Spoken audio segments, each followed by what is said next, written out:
अस्सलाम वालेकुम जी, कैसे हैं आप सब। उम्मीद करती हूँ ठीक ठाक होंगे व्यूवर्स। आज हम बात करेंगे किंगडम यूकैरियोट्स के बारे में, यूकैरियोटा के बारे में, जिसके आगे 3 मेन क्लासेस हैं। 3 ये सुपर किंगडम है और इसके आगे फर्दर 3 किंगडम हैं, जिसमें आज हम किंगडम प्रोटिस्टा की बात करेंगे। ठीक है जी। तो ये इनको और इनको मैं आपको तब एक्सप्लेन करूंगी जब हम इसके लेक्चर पे आएंगे। आज फिलहाल मैं आपको ये एक्सप्लेन करूंगी। इसमें क्या है, किंगडम प्रोटिस्टा के अंदर सब किंगडम, उसका एक छोटी ब्रांच है एलजी, जिसके अंदर आगे फर्दर एलजीज डिवाइड हुई हुई हैं। ठीक है, फर्दर डिवीजन्स डिवाइड हुई हुई हैं। कौन कौन सी है कि जो सुपर किंगडम है यूकैरियोट्स में किंगडम प्रोटिस्टा है। किंगडम प्रोटिस्टा के अंदर सब किंगडम एलजी है। ठीक है, और ये आगे सारी उसकी डिवीजन्स हैं। और ये क्या कैसे डिवाइड किया गया है, इनको क्लोरोफिल के जो पिगमेंट हैं उनकी बेस पे डिवाइड किया गया है। जैसे क्लोरोफाइटा है तो ये ग्रीन कलर का होगा, क्योंकि क्लोरोफिल जो होती है वो ग्रीन इन कलर होती है। उसके अलावा बेसिलियरियोफाइटा है, वो इनको डायटम्स कहते हैं। क्यों कहते हैं, आगे हम इसके बारे में बात करेंगे। उसके बाद है ज़ैंथोफाइटा, ये येलो ग्रीन एलजी होती है, लाइक एलजी होती है लेकिन येलो ग्रीन कलर की होती है। उसके अलावा फियोफाइटा है, brown LG, Rhodophyta, red LG, और लास्ट में ऊमाइकोटा। ठीक है, तो इसमें हम सबसे पहले बात करेंगे प्रोटिस्टा के बारे में, यानी पहले हम इसको डिफाइन करेंगे, फिर हम आगे की तरफ जाएंगे। तो जो किंगडम प्रोटिस्टा है इसको यूनिसेलुलर यूकैरियोट्स कहते हैं। कि यूनिसेलुलर का मतलब है कि इनमें एक सेल पाया जाता है, और यूकैरियोट्स का मतलब है कि ये थोड़े से एडवांस होते हैं प्रोकैरियोट्स से। इनके अंदर well developed nucleus, cytoplasm, cell wall वगैरह पाई जाती है एज कंपेयर टू प्रोकैरियोट्स। अच्छा जी, तो इसके बारे में कुछ पढ़ लेते हैं। ये क्या हैं, एंसेस्टर्स हैं मॉडर्न प्लांट्स के, एनिमल्स के और फंजाई के। ठीक है, आज तो इतनी डिफ्रेंसिएशन आ गई है, हम इतने डिफ्रेंशिएट हो चुके हैं, हमारे पास आर्म्स हैं, लेग्स हैं, बहुत डिफरेंट और बहुत ही अजीब अजीब से फंक्शंस होते हैं हमारे अंदर। वैसे प्लांट्स के अंदर भी और फंजाई के अंदर भी। तो ये जो प्रोटिस्टा हैं ये क्या हैं, ये इतने एडवांस नहीं होते थे, लेकिन इनसे हम एवॉल्व हुए हैं, हम हुए हैं, प्लांट्स हुए हैं। ठीक है, बहुत सी वैरायटी इनसे एवॉल्व हुई है। इसके एग्जांपल में आ जाती है LG, amoeba, Euglena, plasmodium, slime moulds. आप इनकी एग्जांपल्स गूगल पर चेकआउट कर सकते हैं। ठीक है, बहुत ही इजी एग्जांपल्स हैं, अदरवाइज आपने मैट्रिक में इनके पिक्चर्स लाजमी देखी होंगी। उसके बाद है यूकैरियोटिक ऑर्गेनिजम्स होते हैं। मैंने आपको बता दिया कि यूकैरियोट्स किनको कहते हैं।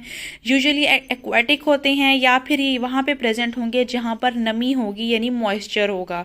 ये ड्राई एनवायरनमेंट में प्रेजेंट नहीं होते। आपने देखा होगा जो एलजी जिसको उल्ली कहते हैं, वो हमेशा वहीं पर जमती हैं जहाँ पर पानी जमा खड़ा रहता है। ठीक है, तो tend to move with the help of cilia, flagella, pseudopodia. Cilia कहते हैं किसी भी सेल के ऊपर छोटे छोटे बाल आना, जिसकी वजह से वो मूव कर सके। फ्लैजेला कहते हैं सेल के ऊपर एक बड़ा सा हेयर आना, जिसको एज अ दुम कंसीडर किया जाता है। वो सेल उसको हिलाता है और आगे या पीछे की तरफ मूव कर जाता है। उसके अलावा स्यूडोपोडिया क्या है, स्यूडोपोडिया होते हैं फॉल्स फीट, इनका नाम है फॉल्स फीट। ठीक है, स्यूडो मतलब फॉल्स और पोडिया मीन्स फीट, कि यानी साइटोप्लाज्म नहीं अपने आप को थोड़ा थोड़ा बाहर निकाला होता है, और इसी की मूवमेंट से जो सेल है मूव करता है। ठीक है, तो इसमें 3 तरह के मोड ऑफ लोकोमोशन है, सीलिया, फ्लैजेला एंड स्यूडोपोडिया। उसके बाद है ऑटोट्रॉफिक होते हैं, होलोजोइक होते हैं, सैप्रोफिटिक होते हैं। इनमें 3 तरह की न्यूट्रिशन टाइप्स पाई जाती हैं। उसके अलावा है cell has outer covering of cell wall, cuticle और शेल दैट कंटेन सेलुलोज, कि जो इसमें सेल वॉल होगी उसका मेन कंपोनेंट सेलुलोज होगा। जाहिर बात है, प्लांट्स की जो सेल वॉल होती है उसका मेन कंपोनेंट सेलुलोज ही होता है। और ये क्या है, ये अपनी पूरी जिंदगी एज अ सिंगल सेल ही गुजार देते हैं, और इनमें ज्यादातर एसेक्सुअल रिप्रोडक्शन पाई जाती है। जो सेक्सुअल रिप्रोडक्शन है वो थोड़ी एडवांस फॉर्म है, बाद में देखी जाएगी, लेकिन ये चूंकि एंसेस्टर्स हैं, हमारे आबाउजदाद में आते हैं, प्लांट्स के आबाउजदाद में आते हैं, तो इसलिए इनमें एसेक्सुअल रिप्रोडक्शन डोमिनेंट है। उसके बाद है इसमें बात करेंगे सब किंगडम एलजी की। हमने किंगडम प्रोटिस्टा के अंदर सब किंगडम एलजी की बात करने वाले हैं। ये क्या होते हैं, ऑक्सीजन प्रोड्यूसिंग यूकैरियोटिक ऑर्गेनिजम्स होते हैं। ठीक है, जो एलजी होती है जिसको हम उल्ली कहते हैं, ग्रीन इन कलर होती है। वैसे तो ये ऐसा कोई प्लांट नहीं होता, लेकिन क्या है, ये ऑक्सीजन प्रोड्यूसिंग होती है, क्योंकि ये प्लांट इन नेचर होती है, थैलस फॉर्म में होती है। अब मैं आपको आगे जाके बताऊंगी थैलस किसको कहते हैं। तो जिसका सेल स्ट्रक्चर होता है वो ग्रीन प्लांट से रिजेंबल करता है और ये बहुत ग्रेट डाइवर्सिटी शो करते हैं अपने स्ट्रक्चर में। यूनिसेलुलर भी हो सकते हैं, जिसकी एग्जांपल है क्लेमोडोमोनास। उसके अलावा ये फिलामेंटस की फॉर्म में भी होते हैं। मैंने आपको पिछले लेक्चर में इनकी बाकायदा डायग्राम बनाकर दिखाई थी कि फिलामेंट्स कैसे होंगे, ठीक है। तो आप अगर आपने वो देखनी है आप वो देख सकते हैं, ये आगे मैंने इनकी एग्जाम्पल्स लिखी हुई हैं। और इसके अलावा इसमें ह्यूज सीवीड्स भी होती हैं जिन्हें कहते हैं हम झाड़ी वगैरह, ठीक है। और ये क्या है, वाटर में पाए जाते हैं या ये डैम्प प्लेसेस में पाई जाती है।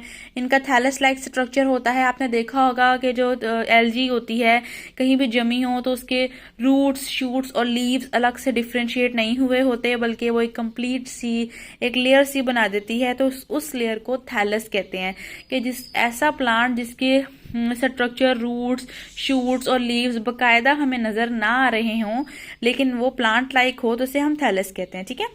तो फिर क्या है, डिवाइडेड इन आगे क्या है, ये इतने फाइला में डिवीजन्स हुई हुई हैं इसकी, ये आगे फोटोसिंथेटिक पिगमेंट की बेस पे। तो हम देखेंगे कैसे कैसे फोटोसिंथेटिक पिगमेंट की बेस पे कैसे कैसे इसकी डिवीजन हुई है। सबसे पहले हम क्लोरोफाइटा देख लेते हैं। क्लोरोफाइटा क्या है, similar to green plants in structure, सारे तकरीबन ग्रीन प्लांट्स जैसे होते हैं। इनमें क्लोरोफिल ए, बी, कैरोटीन्स और जेंथोफिल पाया जाता है। क्लोरोफिल ए, बी इसमें डोमिनेंट पिगमेंट है, ठीक है, क्योंकि नाम ही है क्लोरोफाइटा। अच्छा, क्लोरोफिल ए और बी दोनों ने ही लाइट को कैप्चर करना है, लेकिन दोनों में फर्क क्या है कि जो क्लोरोफिल ए है वो ब्लू ग्रीन लाइट को रिफ्लेक्ट करता है और chlorophyll B orange red light को रिफ्लेक्ट करती है, ठीक है। आप ये एज एमसीक्यू भी याद कर सकते हैं और एज अ शॉर्ट क्वेश्चन भी याद कर सकते हैं। फिर क्या है कि जो फूड स्टोरेज है स्टार्च की फॉर्म में होता है, ठीक है। प्लांट्स में नॉर्मली फूड स्टोरेज स्टार्च की फॉर्म में होता है, लेकिन कभी कभी ऑयल की फॉर्म में भी हो जाता है। तो याद रखिएगा कि क्लोरोफाइटा के अंदर जो फूड स्टोर होता है वो स्टार्च की फॉर्म में होता है। इसकी सेल वॉल में सेलुलोज से बनी होती है। ज्यादातर ये फ्रेश वाटर में पाए जाते हैं और इनकी प्लांट बॉडी इस तरह की हो सकती है, सिंगल सेल पे मुश्तमिल हो सकती है। ऐसे फिलामेंट्स बन सकते हैं, धागे बन सकते हैं, कॉलोनी बना के रह सकते हैं ये लोग, या फिर ये फ्लैटेंड थैलस सीधे सीधे से थैलस बन सकते हैं, ठीक है। आगे ही इनकी एग्जांपल्स दी हुई हैं, क्लेमोडोमोनास, पायरोजायरा, वोल्वोक्स और अल्वा, ठीक है। उसके बाद है बेसिलियोफाइटा, जिन्हें डायटम्स कहते हैं। अच्छा जी, क्यों कहते हैं? इनकी जो सेल वॉल है इनमें इस सेलुलोज से तो मिलके बनी ही होगी, लेकिन इसके अंदर सिलिका भी एम्बेडेड हुए होंगे। हम लेटर ऑन इनकी थोड़ी थोड़ी डिटेल डिस्कशन पढ़ते जाएंगे, लेकिन फिलहाल आप इसको ऐसे ही याद कीजिए। मैंने बहुत आसान नोट्स बनाकर आपको दिए हैं। फिर इसकी जो वॉल है वो दो हाफ्स पर मुश्तमिल है। ये देखें, जैसे ये जो इसकी वॉल है आगे इसमें डिवीजन हुई हुई है, पेट्री डिश जैसी बनी हुई है। आपने लेबोरेटरी में देखा होगा कि माइक्रोस्कोप में जब भी आपने कोई टेस्ट करना होता है या उसके अलावा आपने कोई साइंटिफिक टेस्ट करना होता है तो आपको पेट्री डिश चाहिए होती है। पेट्री डिश भी इसी तरह की होती है, इसलिए इसको एग्जाम्पल दी हुई है और इसी वजह से इसको डाई एटम्स कहते हैं। इसमें जो रिजर्व फूड है वो ऑयल की फार्म में होता है और ये पाइनुलेरिया ही है, ठीक है। पाइनुलेरिया इसकी एग्जाम्पल है। अच्छा जी, आगे फोटोसिंथेटिक पिगमेंट तो हम लाजमी याद करेंगे क्योंकि इसी बेस पर इसकी डिवीजन हुई है। इसमें क्लोरोफिल ए, सी भी होता है, कैरोटीन्स भी होते हैं, जेंथोफिल भी होते हैं। अच्छा, आपने एक चीज याद रखनी है कि जो फ्यूकोजेंथिन है वो एक डायटम्स में पाया जाता है और एक सीवीड्स में पाया जाता है और ये मेजर कैरोटिनाइड होता है। हमने डायटम्स में बात की है तो फ्यूकोजेंथिन पाया जाएगा। आगे हम जब सीवीड्स की बात करेंगे तो वहां पर भी फोटोसिंथेटिक पिगमेंट फ्यूकोजेंथिन लाजमी प्रेजेंट होगा। अच्छा जी, इसके बाद आगे बात करते हैं जेंथोफाइटा। ये येलो ग्रीन एल्गी है। क्यों है? क्योंकि इसमें येलो ग्रीन कलर का जो पिगमेंट है वो डोमिनेंट है। उसका नाम क्या है? जेंथोफिल डायडाइनोजेंथिन, ठीक है। जेंथोफिल डायडाइनोजेंथिन आपने याद रखना है कि येलो ग्रीन इन कलर होता है, इसी वजह से जेंथोफाइटा का कलर भी येलो ग्रीन होता है। इसकी भी सेल वॉल दो ओवरलैपिंग हाफ्स पर मुश्तमिल है, जैसे हमने पीछे डायटम्स की पढ़ी थी। उसके अलावा इसका भी फूड रिजर्व ऑल ड्रॉप की फॉर्म में है और कॉमन जीनस वोशेरिया है, ठीक है। Vaucheria whatever you are pronouncing, it is absolutely right. तो अब हमने क्लोरोफाइटा की फूड रिजर्व देखी थी, वो स्टार्च थी डायटम्स की, और जेंथोफाइटा की फूड रिजर्व ऑयल ड्रॉप्स की फॉर्म में होती है। उसके बाद है फियोफाइटा। फियोफाइटा को ब्राउन एल्गी कहते हैं। ये ज़्यादातर समुंदर के मेरीन के इंटरटाइडल जोन में पाई जाती है। अब इंटरटाइडल जोन किसको कहते हैं? इंटरटाइडल जोन समुंदर का वो हिस्सा होता है जो कि साहिल से जाकर मिलता है, ठीक है। तो जहाँ पे पानी ज़मीन के साथ मिलेगा उस जोन को हम इंटरटाइडल जोन कहेंगे। और इसमें 3 फ्रेश वाटर जेनरा हैं। हम ज़्यादा डिटेल में नहीं जा रहे हैं, मैं आपको इसी की जनरल कैरेक्टरिस्टिक्स बता रही हूँ। ये मल्टी सेलुलर थैलस होता है, ठीक है। मैंने जैसे जैसे आपको बताया कि जैसे जैसे हम एडवांस होते जाएंगे चीज़ों में भी एडवांसमेंट आती जाएगी। अब यहाँ पर है ये थैलस ही, लेकिन इसके अंदर जो टिश्यूज़ हैं वो डिफ्रेंशिएट हुए होंगे कि यानी प्रॉपर स्ट्रक्चर नहीं बने होंगे लीव्स, रूट्स, स्टेम की तरह, लेकिन जो अंदर टिश्यू काम कर रहे हैं उनको अपना अपना फंक्शन लाजमी पता होगा। क्लोरोप्लास्ट पिगमेंट्स इसमें कौन कौन से हैं? ए, सी हैं, कैरोटीन्स हैं और फ्यूकोजेंथिन है। मैंने आपको बताया था कि फ्यूकोजेंथिन या तो डायटम्स में पाया जाएगा या फिर सीवीड्स में। सीवीड्स कहते हैं फियोफाइटा को, ब्राउन एल्गी को, ठीक है। इसका भी फूड रिजर्व स्टार्च है। फूड रिजर्व अब स्टार्च क्लोरोफाइटा का भी है और फियोफाइटा का भी है। और ऑयल ड्रॉप्स किसका है? डायटम्स का है और ज़ैंथोफाइटा का। आपने ये चीज़ें याद रखनी है, ये एमसीक्यूज में भी पूछी जाती हैं, ठीक है। तो ज़्यादातर इसमें कॉमन है लेमिनेरिन स्टार्च जो कि कार्बोहाइड्रेट है। इसमें सेक्सुअल रिप्रोडक्शन होती है जिसमें ज़्यादातर अल्टरनेशन ऑफ जनरेशन पाई जाती है। अल्टरनेशन ऑफ जनरेशन में भी आपको बताऊंगी क्या होता है। उसके अलावा इसको सीवीड्स भी कहते हैं। इसके एग्जाम्पल में फ्यूकस आता है, ठीक है। तभी यहाँ पर फोटोसिंथेटिक पिगमेंट क्या है? फ्यूकोजेंथिन। अच्छा, इसके बाद है रोडोफाइटा, रेड एल्गी। ये भी क्या है? मेरीन के इंटरटाइडल जोन में पाई जाती है। इसमें भी क्लोरोप्लास्ट ए, क्लोरोफिल ए पाया जाता है, ज़ैंथोफिल्स पाए जाते हैं, कैरोटीन्स पाए जाते हैं और रेड फाइकोबिलिन प्रोटीन्स भी पाई जाती हैं।